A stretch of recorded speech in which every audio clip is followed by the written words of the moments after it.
बिहारी रीति सिद्ध धारा के प्रतिनिधि कवि हैं। प्रस्तुत दोहा बिहारी सत्सई से उद्धृत है। बिहारी सत्सई, ये जो सत्सई शब्द है दो शब्दों से मिलकर बना है, सत और सई, यानी 700 दोहे जिसमें हो या 700 से अधिक हो वो सत्सई कहलाती हैं। बिहारी सत्सई को पद्म सिंह शर्मा शक्कर की रोटी कहने वाले विद्वान हैं। बिहारी के दोहों का अनुवाद संस्कृत भाषा में परमानंद जी ने श्रृंगार सप्तशती नामक ग्रंथ में किया है। प्रस्तुत दोहा इस प्रकार है। बहके सब जिय की कहत, ठौर कुठौर लखे ना, छिन और से एछ बिछा के नैन। यहाँ पर जो नायक के प्रेम में डूबी हुई नायिका है उसको उसकी सखी प्रेम भाव को गुप्त रखने की शिक्षा देती है। नायिका इस संबंध को गोपन रखने में अपनी असमर्थता व्यक्त करते हुए कहती है, कठिन शब्द मैं साथ में ही बताऊंगी। बहके सब जिए की कहत, बहके माने बहकना, भटकना, सब जिए की कहत, सब कुछ हृदय में जो कुछ भी है उसको कह देते हैं। ठौर कुठौर, ठौर माने उचित और कुठौर माने अनुचित, उचित अनुचित स्थान को लखे माने देखना, देखता नहीं है। कौन नहीं देखता है?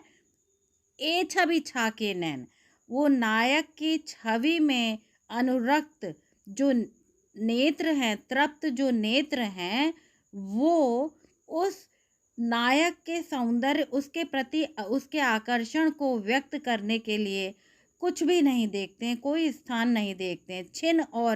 छिन और से, भले ही मैं क्षण मात्र के लिए उनसे बलपूर्वक उनको एक जगह स्थिर करूं, छिन और से, लेकिन अगले ही क्षण वो फिर दूसरे प्रकार से नायक की प्रशंसा में रत हो जाते हैं। यानी अब आप अर्थ को आराम से देखिए।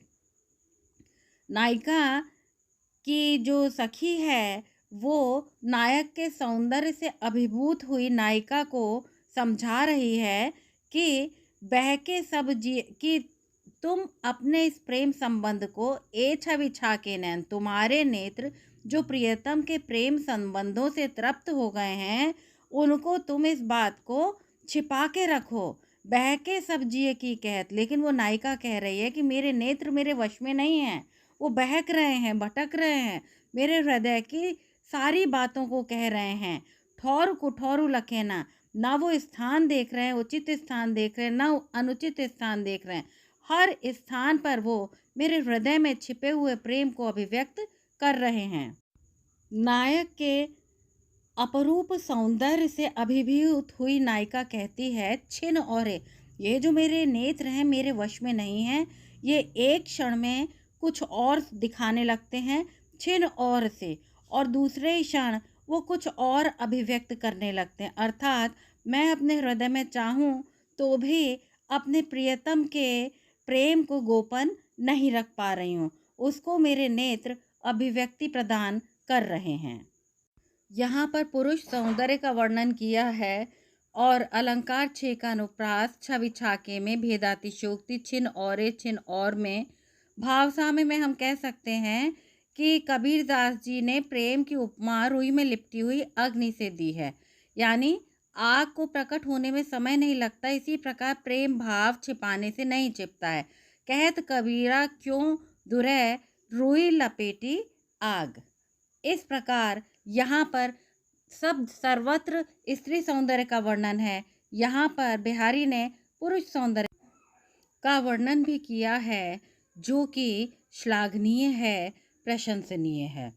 यदि हम विशेष रूप में देखें तो दोहा अर्ध मात्रिक समछंद है, 2 पंक्तियों का होता है, 13-11 पर यति होती है। ब्रज भाषा, मुक्तक शैली, शांत और रस और प्रसाद गुण यहाँ पर दिखाई। बिहारी के संदर्भ में कुछ प्रमुख कथन इस प्रकार हैं, इन्हें याद करके आप इनका प्रयोग व्याख्या के साथ साथ अपने प्रश्नों के लेखन में भी करेंगे जिससे आपको अधिक अंक प्राप्त हो। इनके दोहे क्या हैं? रस के छोटे छोटे छींटे हैं। बिहारी की भाषा चलती होने पर भी साहित्यिक है। इनकी कविता श्रृंगारी है किंतु प्रेम की उच्च भूमि पर नहीं पहुंचती, नीचे रह जाती है। जिस कवि में कल्पना की समाहार शक्ति के साथ भाषा की समाज शक्ति जितनी अधिक होगी, उतनी वह मुक्तक रचना में सफल होगा। यह क्षमता बिहारी में पूर्ण रूप से विद्यमान थी। इसी से वे दोहे जैसे छोटे छंद में इतना रस भर सके हैं। इनके दोहे क्या हैं? रस के छोटे छोटे छींटे हैं। कहा भी गया है, बिहारी ने गागर में सागर भरा है।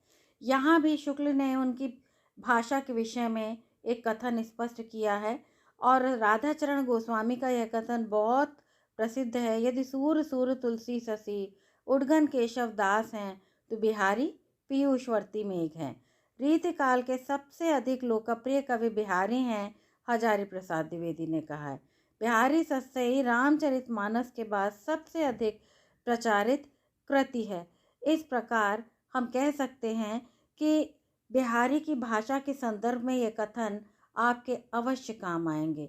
यदि आपको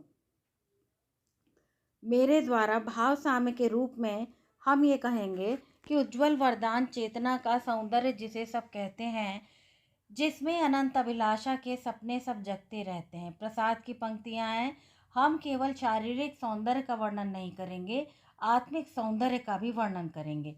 यहाँ पर जो आपको दिए गए हैं दोहे, इनमें से ज्योतिष ज्ञान का तो नहीं है, लेकिन इसके अतिरिक्त जो अन्य दोहे हैं, उनमें इनके भाव साम्य आपके काम में अवश्य आएंगे।